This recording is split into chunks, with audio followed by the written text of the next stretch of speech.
नमस्कार दोस्तों, स्वागत है आपका हमारे यूट्यूब चैनल में। आज की इस वीडियो में हम सत्यनारायण व्रत की कथा का पाठ करेंगे। शास्त्रों में बताया गया है कि सत्यनारायण व्रत का कथा का पाठ करने से व्यक्ति को 1000 यज्ञ करने के बराबर पुण्य फल की प्राप्ति होती है। सत्यनारायण भगवान व्रत कथा में भगवान विष्णु के सत्य स्वरूप के बारे में बतलाया गया है। इस व्रत का पाठ करने से घर में सुख समृद्धि का वास होता है और भगवान विष्णु की कृपा बनी रहती है। तो आइए पाठ शुरू करते हैं। सत्यनारायण व्रत कथा का पहला अध्याय। एक समय की बात है, नैसिर ने तीर्थ में शौनिकादिक 88,000 ऋषियों ने श्री सूत जी से पूछा, हे प्रभु, इस कलयुग में वेद विद्या रहित मनुष्यों को प्रभु भक्ति किस प्रकार मिल सकती है तथा उनका उद्धार कैसे होगा। हे मुनि श्रेष्ठ, कोई ऐसा तप बतलाइए जिससे थोड़े समय में ही पुण्य मिले और मन वांछित फल भी मिल जाए। इस प्रकार की कथा सुनने की हम इच्छा रखते हैं। सर्वशास्त्रों के ज्ञाता सूत जी बोले, हे वैष्णवों में पूज्य, आप सभी ने प्राणियों के हित की बात पूछी है, इसलिए मैं एक ऐसे श्रेष्ठ व्रत को आप लोगों को बतलाऊंगा जिसे नारद जी ने लक्ष्मी नारायण जी से पूछा था और लक्ष्मीपति ने मणि श्रेष्ठ नारद जी से कहा था। आप सब इसे ध्यान से सुनिए। एक समय की बात है, योगी राज नारद जी दूसरों के हित की इच्छा के लिए अनेकों लोकों में घूमते हुए मृत्यु लोक में आ पहुँचे। वहाँ उन्होंने अनेक योनियों में जन्मे प्राय सभी मनुष्यों को अपने कर्मों द्वारा अनेकों दुखों से पीड़ित देखा। उनका दुख देख नारद जी सोचने लगे कि कैसा यत्न किया जाए जिसके करने से निश्चित रूप से मानव के दुखों का अंत हो जाए।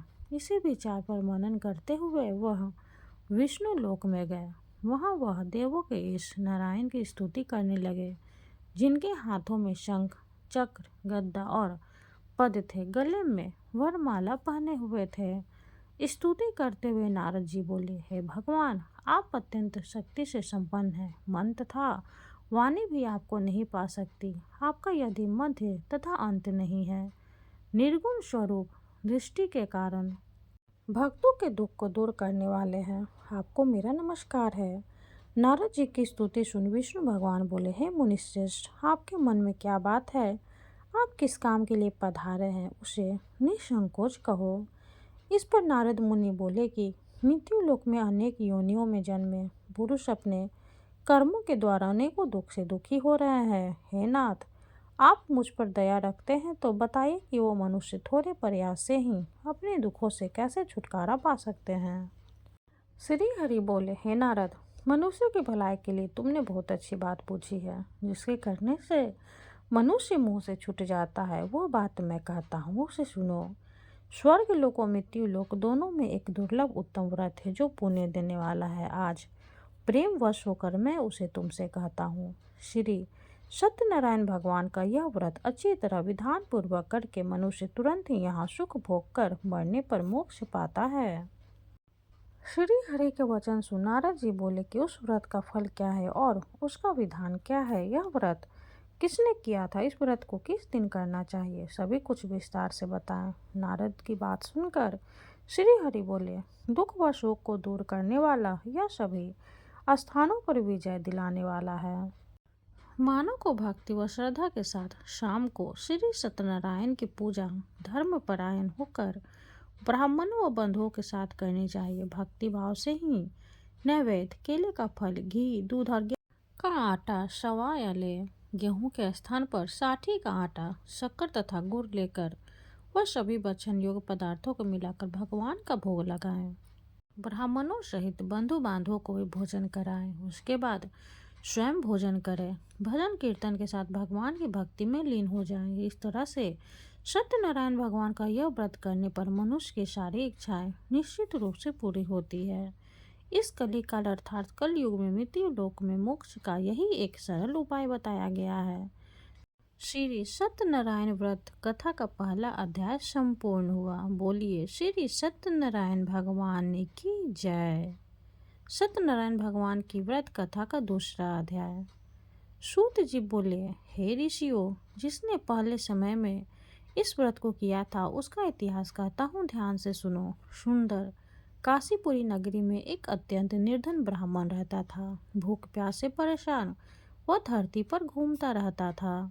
ब्राह्मणों से प्रेम करने वाले भगवान ने एक दिन ब्राह्मण का वेश धारण कर उसके पास जाकर पूछा, हे विप्र, नित्य दुखी होकर तुम पृथ्वी पर क्यों घूमते हो? दीन ब्राह्मण बोला, मैं निर्धन ब्राह्मण हूँ, भिक्षा के लिए धरती पर घूमता हूँ। हे भगवान, यदि आप इसका कोई उपाय जानते हो तो बतलाइए। वृद्ध ब्राह्मण कहता है कि सत्यनारायण भगवान मनोवांछित फल देने वाले हैं, इसलिए तुम उनका पूजन करो।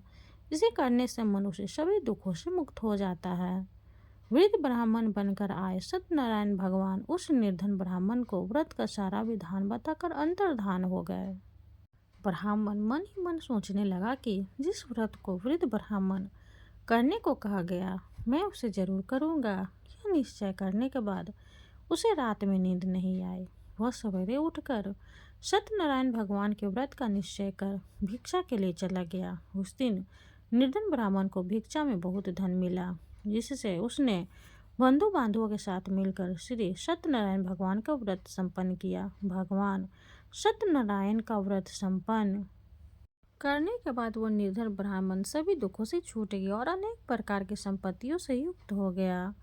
उसी समय वह ब्राह्मण हर साल इस व्रत को करने लगा। इस तरह से सत्यनारायण भगवान के व्रत को जो मनुष्य करेगा वह सभी प्रकार के पापों से छूटकर मोक्ष को प्राप्त होगा। जो मनुष्य इस व्रत को करेगा वह भी सभी दुखों से मुक्त हो जाएगा।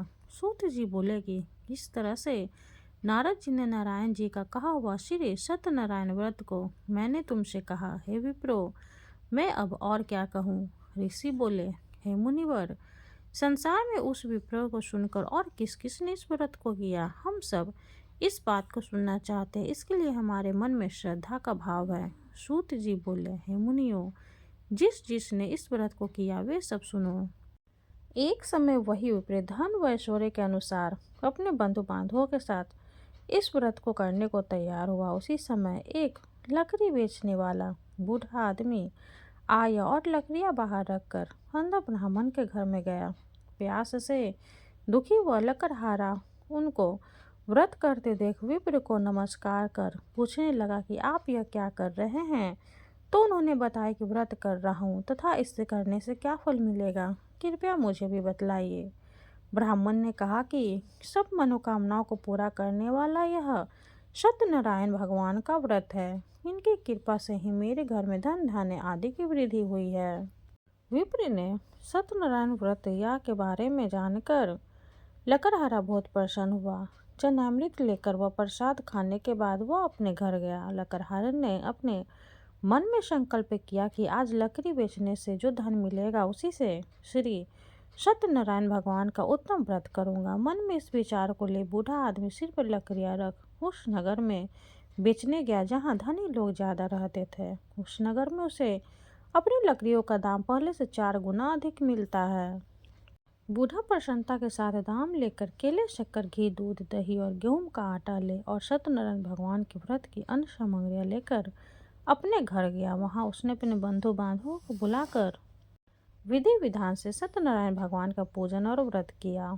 इस व्रत के प्रभाव से वह बूढ़ा लकड़हारा धन पुत्र आदि से युक्त होकर संसार के समस्त सुख भोग अंत में वैकुंठ धाम चला गया। श्री सत्यनारायण व्रत कथा का दूसरा अध्याय संपूर्ण हुआ। बोलिए श्री सत्यनारायण भगवान की जय। सत्यनारायण भगवान की व्रत कथा का तीसरा अध्याय।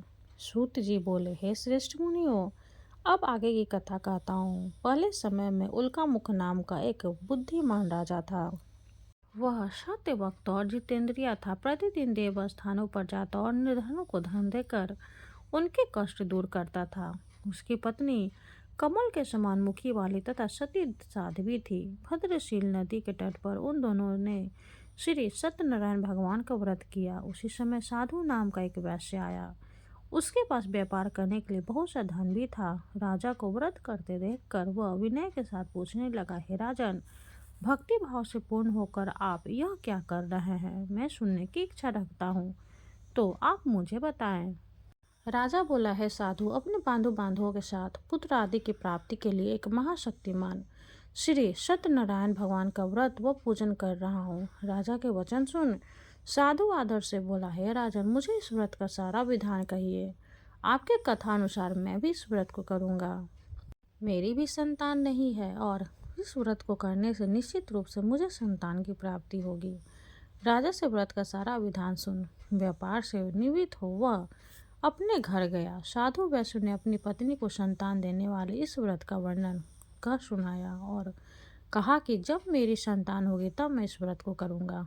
साधु ने इस तरह वचन अपनी पत्नी लीलावती से कहे। एक दिन लीलावती पति के साथ आनंदित हो सांसारिक धर्म में प्रवृत्त हो सत्यनारायण भगवान की कृपा से गर्भवती हो गई। 10वें महीने में उसके गर्भ से एक सुंदर कन्या ने जन्म लिया। दिनों दिन वह ऐसे बढ़ने लगी जैसे कि शुक्ल पक्ष का चंद्रमा बढ़ता है। माता पिता ने अपने कन्या का नाम कलावती रखा।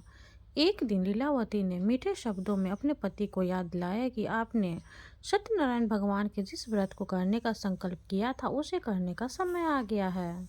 आप इस व्रत को करिए। साधु बोला, है प्रिय, इस व्रत को मैं उसके विवाह पर करूँगा। इस प्रकार अपनी पत्नी को आश्वासन देकर वह नगर को चला गया। कलावती पिता के घर में वृद्धि को प्राप्त हो गई।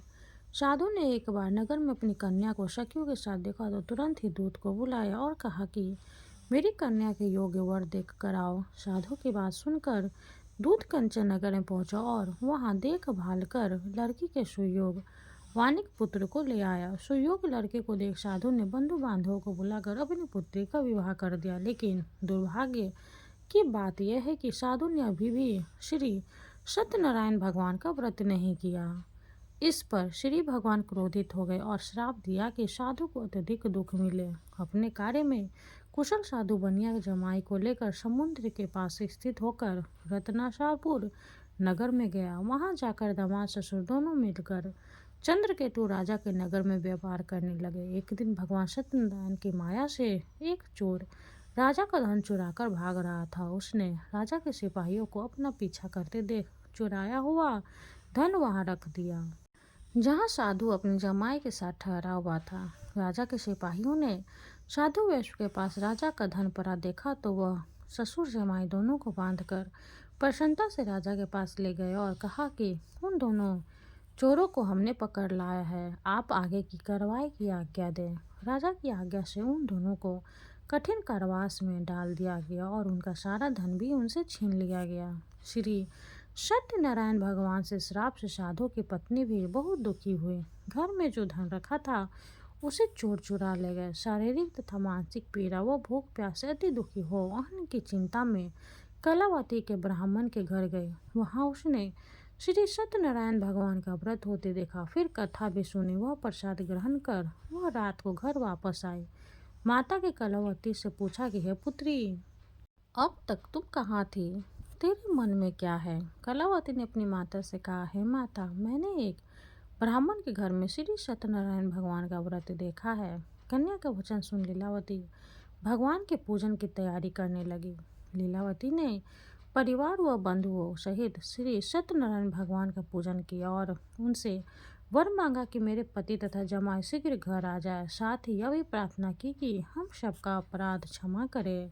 श्री सत्यनारायण भगवान इस व्रत से संतुष्ट हो गए और राजा चंद्रकेतु को सपने में दर्शन देकर कहा, हे राजन, तुम उन दोनों वैश्यों को छोड़ दो और तुमने उनका जो धन लिया है उसे वापस कर दो। अगर ऐसा नहीं किया तो मैं तुम्हारा धन, राज्य व संतान सभी को नष्ट कर दूंगा। राजा को यह सब कहकर वो अंतर्धान हो गए। प्रातःकाल सभा में राजा ने अपना सपना सुनाया। फिर बोले कि वनिक पुत्रों को कैद से मुक्त कर सभा में लाओ। दोनों ने आते ही राजा को प्रणाम किया।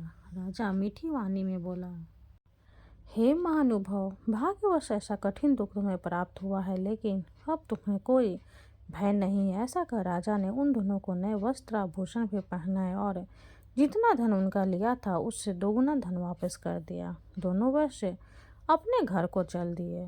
श्री सत्यनारायण व्रत कथा का तीसरा अध्याय संपूर्ण हुआ। बोलिए श्री सत्यनारायण भगवान की जय। सत्यनारायण भगवान की व्रत का चौथा अध्याय। सूत जी बोले, वैश्य ने मंगलाचार कर अपनी यात्रा आरंभ की और अपने नगर की ओर चल दिए। उनके थोड़ी दूर जाने पर एक डंडी पेशधारी श्री सत्यनारायण ने उनसे पूछा, है साधु, तेरी नाव में क्या है? अभिमानी वणिक हंसता हुआ बोला, है डंडी, आप क्यों पूछते हो? क्या धन लेने की इच्छा है? मेरी नाव में तो बेल व पत्ते भरे हुए हैं। वैश्य के कठोर वचन सुन भगवान बोले, तुम्हारा वचन सत्य हो। डंडी ऐसे वचन कह वहां से दूर चले गए। कुछ दूर जाकर समुद्र के किनारे बैठ गए। डंडी के जाने के बाद साधु वैश्य ने नित्य क्रिया के पश्चाताप नाव को ऊंची उठकर देखा, अचंभा माना और नाव में बेल पत्ते आदि देखकर मूर्छित हो जमीन पर गिर पड़े। मूर्छित खुलने पर वह अत्यंत शोक में डूब गया। तब उसका दामाद बोला कि आप शोक न मनाएं, यह डंडी का शाप है, इसलिए हमें उनकी शरण में जाना चाहिए, तभी हमारी मनोकामनाएं पूरी होगी। दामाद की बात सुनकर वह डंडी के पास पहुंचा और अत्यधिक भक्ति भाव नमस्कार करके बोला, मैंने आपसे जो असत्य वचन कहे थे उनके लिए मुझे क्षमा दें। ऐसा कहकर महान शोकातुर हो रोने लगा। तब डंडी भगवान बोले, हे वनिक पुत्र, मेरी आज्ञा के बार बार तुम्हें दुख प्राप्त हुआ है, तुम मेरी पूजा से विमुख हुआ। साधु बोला, हे भगवान, आपकी माया से ब्रह्मा आदि देवता भी आपके रूप को नहीं जानते, तब मैं अज्ञानी कैसे जान सकता हूँ? आप प्रसन्न होइए, अब मैं सामर्थ्य के अनुसार आपकी पूजा करूँगा, मेरी रक्षा करो और पहले के समान नौका में धन भर दो। साधु वैश्य की भक्तिपूर्वक वचन सुनकर भगवान प्रसन्न हो गए और उसकी इच्छानुसार वरदान देकर अंतर्धान हो गए। ससुर जमाई जब नाव पर आए तो नाव धन से भरी हुई थी। फिर वहीं अन्य साथियों के साथ सत्यनारायण भगवान का पूजन कर अपने नगर को चल दिए। जब नगर के नजदीक पहुंचे तो दूत को घर पर खबर करने के लिए भेज दिया। दूत साधु की पत्नी को प्रणाम कर कहता है कि मालिक अपने दामाद सहित नगर के निकट आ गए हैं। दूत की बात सुन साधु की पत्नी लीलावती ने बड़े हर्ष के साथ सत्यनारायण भगवान का पूजन कर अपनी पुत्री कलावती से कहा कि मैं अपने पति के दर्शन को जाती हूँ, तू कार्य पूर्ण कर शीघ्र आ जा। माता के ऐसे वचन सुनकर कलावती जल्दी में प्रसाद छोड़ अपने पति के पास चली गई। प्रसाद की अवज्ञा के कारण श्री सत्यनारायण भगवान रुष्ट हो गए और नाव सहित उसने पति को अपनी डुबो दिया। कलावती अपने पति को वहां न पाकर रोते हुए जमीन पर गिर गई। नौका को डूबा हुआ देख व कन्या को रोता हुआ देख साधु दुखी होकर बोला, है प्रभु, मुझसे तथा मेरे परिवार से जो भूल हुई हो उसे क्षमा करो। साधु के दीन वचन सुनकर श्री सत्यनारायण भगवान प्रसन्न हो गए और आकाशवाणी हुई, है साधु, तेरी कन्या मेरे प्रसाद को छोड़कर आई है, इसलिए उसका पति अदृश्य हो गया है। यदि वह घर जाकर प्रसाद खाकर लौटती है तो इससे इसका पति अवश्य मिलेगा। ऐसी आकाशवाणी सुन कलावती घर पहुंचकर प्रसाद खाती है और फिर आकर अपने पति के दर्शन करती है। उसके बाद साधु अपने बंधु बांधवों सहित श्री सत्यनारायण भगवान का विधि विधान से पूजन करता है। इस लोक का सुख भोग व अंत में स्वर्ग जाता है। श्री सत्यनारायण व्रत कथा का चौथा अध्याय संपूर्ण हुआ। बोलिए श्री सत्यनारायण भगवान की जय। सत्यनारायण भगवान की व्रत कथा का 5वां अध्याय। सूत जी बोले, हे ऋषियों, मैं और भी एक कथा सुनाता हूँ, उसे भी ध्यानपूर्वक सुनो। प्रजा पालन में लीन तुगंधर्व नाम का एक राजा था। उसने भी भगवान का प्रसाद त्याग कर बहुत ही दुख सहन किया। एक बार वन में जाकर वन पशुओं को मारकर वह बर से पेड़ के नीचे आया। वहां उसने ग्वालों को भक्ति भाव से अपने बंधुओं सहित सत्यनारायण भगवान का पूजन करते देखा। अभिमानवश राजा ने उन्हें देखकर भी पूजा स्थान में नहीं गया और न ही उसने भगवान को नमस्कार किया। ग्वालों ने राजा को प्रसाद दिया, लेकिन उसने वह प्रसाद नहीं खाया। वह प्रसाद को वहीं छोड़कर अपने नगर को चला गया। जब वह नगर में पहुंचा तो वहां सब कुछ तहस नहस हुआ पाया, तो वह शीघ्र ही समझ गया कि यह सब भगवान ने ही किया है। वह दोबारा ग्वालों के पास पहुंचा और विधि पूर्वक पूजा करके प्रसाद खाया तो श्री सत्यनारायण भगवान की कृपा से सब कुछ पहले जैसा हो गया। दीर्घ काल तक सुख भोगने के बाद मनोरूपांत उसे स्वर्ग लोक की प्राप्ति हुई। जो मनुष्य परम दुर्लभ इस व्रत को करेगा तो भगवान सत्यनारायण की अनुकंपा से उसे धन धान्य की प्राप्ति होगी, निर्धन धनी हो जाता और भय मुक्त हो जीवन जीता है। संतानहीन मनुष्य को संतान सुख मिलता है और सारे मनोरथ पूर्ण होने पर मानव अंत्यकाल में वैकुंठ धाम को जाता है। सूत जी बोले, जिन्होंने पहले इस व्रत को किया, अब उनके दूसरे जन्म की कथा करता हूँ। वृद्ध शतानंद ब्राह्मण ने सुदामा का जन्म लेकर मोक्ष की प्राप्ति की। लकड़हारे ने अगले जन्म में निषाद बनकर मोक्ष प्राप्त किया। उल्का मुख नाम का राजा दशरथ होकर वैकुंठ को गए। साधु नाम के वैश्य ने मूर्ध्वज बनकर अपने पुत्र को आरे से चीरकर मोक्ष पाया। महाराज तुगधन ने स्वयंभू होकर भगवान में भक्ति युक्त हो कर्म कर मोक्ष पाया। श्री सत्यनारायण व्रत का 5वां अध्याय संपूर्ण हुआ। बोलिए श्री सत्यनारायण भगवान की जय। कथा समाप्त हुई। अब हम श्री सत्यनारायण भगवान की आरती करेंगे। जय लक्ष्मी रमना स्वामी, जय लक्ष्मी रमना सत्यनारायण स्वामी, जन पातक हरना। ओम जय लक्ष्मी रमना स्वामी, जय लक्ष्मी रमना। रत्न जड़ित सिंहासन, अद्भुत छवि राजै।